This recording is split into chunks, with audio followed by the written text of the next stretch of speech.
Nova drama v Hollywoodu in ja, je bizarna. Igralka Ashley Tisdale je razkrila, da je klub slavnih mamic, s katerim se je družila, toksičen. Nekdanja prijateljica je označila za zlobna dekleta in čeprav ni razkrila imen, je javnost hitro ugotovila, da najverjetneje govori o Meghan Trainor, Hilary Duff in Mandy Moore. To leto začenjamo vroče. No, za dvig temperature pa je poskrbela tudi Heidi Klum, slavna manekenka že od novega leta dopustuje na Karibih in tam je dokazala, da človek res ne potrebuje veliko. Sonce, morje, še modrce odveč. No, čisto odveč pa so po mnenju Bradleyja Cooperja vse govorice, da je šel pod nož. Na ugibanja, ali se odločil za dvig obraza, je preprosto rekel, to je absolutno noro.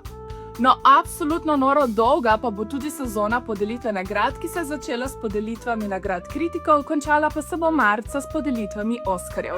Kritiki so za svoje delo nagradili Timotheja Chalameja, on pa se je ob prejetju nagrade zahvalil svoji Kylie Jenner in dejal, draga, brez tebe ne bi zmogel.